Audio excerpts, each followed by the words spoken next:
Lord your friends, may God bless you all।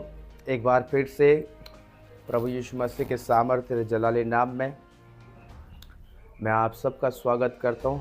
आज की इस विशेष टीचिंग में आज आपसे बात करूंगा अन्य भाषा के विषय में, द पर्पस ऑफ टंग। गैर भाषा, अन्य भाषा बोलने का उद्देश्य क्या है? द पर्पस ऑफ टंग, अन्य भाषा बोलने का उसकी उद्देश्य क्या है? और आज मैं इस विषय को आपके सामने रखने जा रहा हूँ। मैं आपको बताना चाहता हूँ, there is a 3 type of tongues in the Bible. There is a 3 type of tongues, 3 प्रकार के जो भाषा है बाइबल में है। एंड मैं आज आपको बताऊंगा। जो पहला है प्रेरित 2 को जब हम देखेंगे, वहाँ पे लिखा हुआ है, वहाँ पर जो भाषाएं बोल रहे हैं चेले, तो वहाँ पर हम देखते हैं कि अनबिलीवर्स के लिए वो साइन है, अनबिलीवर्स के लिए वो चिन्ह है। जो भाषा को वो लोग बोल रहे थे, अन्य जाति लोग जो विश्वास में नहीं थे, वो लोग उस भाषा को समझते। Speaking to the unbelievers to understand and sign to the unbelievers. वो अन्य जो लोग विश्वास में नहीं थे, उनके लिए वो चिन्ह था। जो भाषा वो कह रहे थे, जो पवित्र आत्मा का सामर्थ उतरने के बाद, जो पेंटिकोस्ट के दिन में। और दूसरी जो भाषा 1 कोरिन्थियों 14:2 में जो अन्य भाषा के विषय में वहाँ लिखा हुआ है, speaking mystery to the Lord no one can understand. मतलब रहस्य को बोलना, सीक्रेट बातें को बोलना, रहस्य को बोलना जो उसको कोई नहीं समझता है, वो लिखा है 1 कोरिन्थियों 14:2 में। और तीसरी जो भाषा 1 कोरिन्थियों 14:5 में लिखा है, it is equal to prophecy that must be equal to prophecy that has to be interpreted.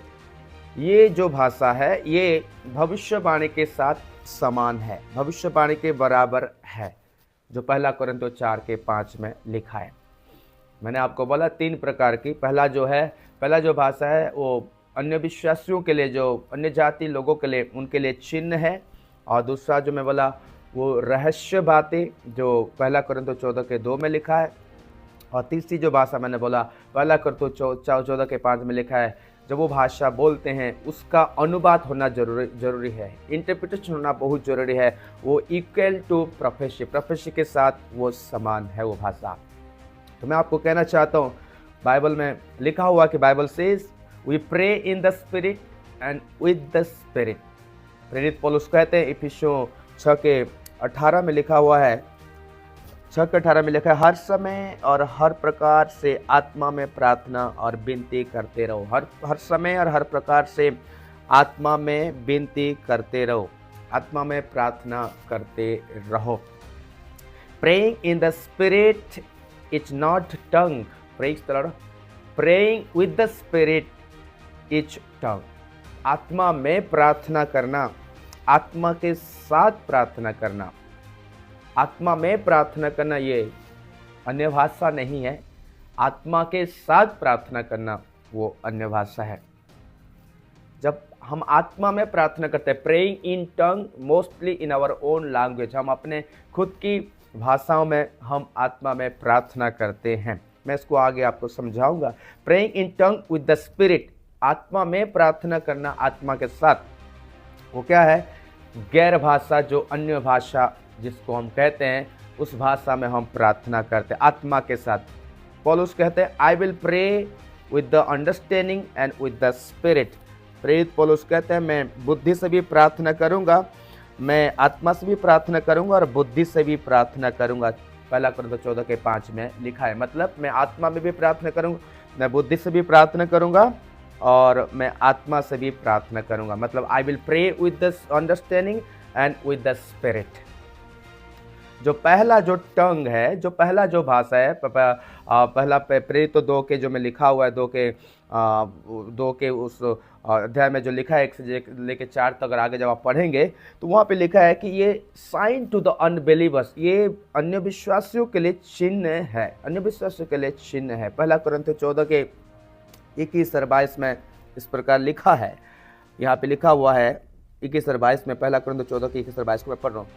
व्यवस्था से लिखा है कि प्रभु कहता है, मैं अपरिचित भाषा बोलने वाले के द्वारा और पराये मुख के द्वारा इन लोगों से बातें करूंगा तो भी वे मेरी न सुनेंगे। और लिखा है इसीलिए 22 पद को मैं पढ़ रहा हूँ, इसलिए अन्य भाषाएं विश्वासियों के लिए नहीं परंतु अविश्वासियों के लिए चिन्ह है, और भविष्यवाणी अविश्वासियों के लिए नहीं परंतु विश्वासियों के लिए चिन्ह है। Praise the Lord. दूसरी बात, सेकंड जो टंग है, God give us to edify. पहला कुरिन्थियों 14 के उसके 2 और 4 को जब हम पढ़ेंगे, ये जो सेकंड भाषा है, परमेश्वर हमें ये भाषा दिया है, परमेश्वर गिफ्ट दिया है कि हम अपने आप का एडिफाई करें। पहला कुरिन्थियों 14 के 2 और 4 में इस प्रकार लिखा है, मैं पढ़ रहा हूँ, क्योंकि जो अन्य भाषा में बातें करता है वो मनुष्य से नहीं परंतु परमेश्वर से बातें करता है, इसलिए कि उसकी बातें कोई नहीं समझता, क्योंकि वह भेद की बातें आत्मा में होकर बोलता है। 4 पद में लिखा है, जो अन्य भाषा में बातें करता है वह अपनी ही उन्नति करता है, परंतु जो भविष्यवाणी करता है वह कलीसिया की उन्नति करता है। जो अन्य भाषा में बोलता है वो अपनी ही उन्नति करता है। इट्स एडिफाई में, जब हम अन्य भाषा में हम प्रार्थना करते हैं, ये हमें एडिफाई करता है। ये हमारी यहाँ पे लिखा है कि वो अपना ही उन्नति करता है। इट स्ट्रेंथन मी, वो आपको और मुझे वो स्ट्रेंथन करता है, इनर स्ट्रेंथ को देता है, स्ट्रेंथन करता है हमारे स्पिरिट को। The gift of the spirit store by the gift of the टंग। आत्मा की जो वरदान है, आत्मा की जो वरदान है, वो आपके उस अन्य भाषा का जो वरदान है, जब आप जितनी ज़्यादा अन्य भाषा को आप बोलेंगे, वो आपकी जो अन्य भाषा का गिफ्ट आपको अगर मिला है, तो वो अन्य भाषा का गिफ्ट जब आप कंटिन्यू बोलेंगे hour and hour and hour, तो बाकी जो आत्मा का जो वरदान है उसको वो अट्रैक्ट करेगा, उसको स्टोर करके रखेगा। सो इंग्लिश में इस प्रकार लिखा हूं मैं, the gift of the spirit store by the gift of the tongue. So मैं आपको कहना चाहता हूँ, जब हम पवित्र आत्मा में परिपूर्ण हो गए, जब हम हमारी आत्मा का नया जन्म हुआ, when we fill with the Holy Ghost, when Holy Spirit came into our life, जब पवित्र आत्मा हमारे जीवन में आया, हम प्रभु को प्राप्त किए, तो जब पवित्र आत्मा आया हमारे जीवन में, he came with all package means we have all the gifts of the spirit of gift।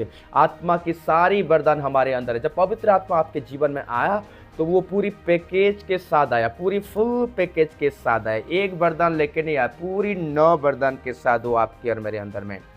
कहना चाहता हूँ थर्ड टंग, जो तीसरी जो भाषा है, it's Edify the church, it's Edify, वो कलीसिया की उन्नति करता है। पहला कुरिन्थियों 14 के 27 के आगे हम पढ़ेंगे, पहला कुरिन्थियों 14 के 27 के आगे जब हम पढ़ेंगे, यदि अन्य भाषा में बातें करनी है तो 2 या बहुत हो तो 3 जन बारी बारी से बोले और एक व्यक्ति अनुवाद करे, परंतु यदि अनुवाद करने वाला ना हो तो अन्य भाषा बोलने वाला कलीसिया में शांत रहे और अपने मन से और परमेश्वर से बातें करें। यहाँ पे लिखा हुआ है कि जो अन्य भाषा में बोलता है, अगर बोल रहा है तो वहाँ पे 2-3 लोग हो कि उसकी अनुवाद करे, अगर अनुवाद तक नहीं है तो वो शांत बैठे। यहाँ पे लिखा है कलीसिया में शांत रहे, अन्य भाषा बोलने वाले कलीसिया में शांत रहे, अगर अनुवाद करने वाला अगर नहीं है, परंतु ये अनुवाद करने वाला ना हो तो अन्य भाषा बोलने वाले कलीसिया में शांत रहे। तो ये जो तीसरा जो भाषा है, ये इक्वल टू प्रोफेसी, जैसे मैंने आपको पहले बताया कि जब वो भाषा कोई बोल रहा है कलीसिया में तो उसकी अनुवाद होना जरूरी है, इन वचनों के अकॉर्डिंग उसकी अनुवाद होना जरूरी है, ताकि दूसरे लोग उसको समझ सके। Praise the Lord. जब पहला कुरिन्थियों 14 जब हमने उसको पढ़ा तो वहाँ पे जो लिखा है ये सिगरेट है, इट्स टॉकिंग अबाउट टंग, वो अन्य भाषा गैर भाषा के विषय में लिखा है। लेकिन इफिसियों 6 के 18 में जब हमने पढ़ा तो इफिसियों 6 के 18 में ये talking about the groaning in the spirit which is not tongue। जब मैं इफिसियों आपके 6 के 18 को जब हमने पढ़ा तो यहाँ पे लिखा है हर समय हर प्रकार से आत्मा में प्रार्थना और विनती करते रहो। इसका मतलब ये टंग नहीं है, वो आत्मा में करहाना, पुकारना आत्मा में, परंतु पहला कुरिन्थियों 14 के जो 2 में 4 में लिखा है ये गैर भाषा है, ये अन्य भाषा है, ये टंग है। Praise the Lord. पहला कुरिन्थियों 14 के 1 में लिखा हुआ है, प्रेम का अनुकरण करो और आत्मिक वरदान की धुन में रहो। प्रेम का अनुकरण करो और आत्मिक वरदान के धुन में रहो। We follow fruit and desire gift him. आत्मिक वरदान के धुन में रहना है आपको, और हमें प्रेम का फ्रूट का फॉलो करना है, फ्रूट का फॉलो करना है। सो कैसे उस फल की हम अनुसरण करेंगे? जैसे कि कोई किसी को फॉलो कर रहा है, जैसे कि किसी को पीछे हो गया है, उस प्रकार आपको उस आत्मिक उस फॉलो का अनुसरण करना है और धुन में बने रहना, वरदान के धुन में रहना है।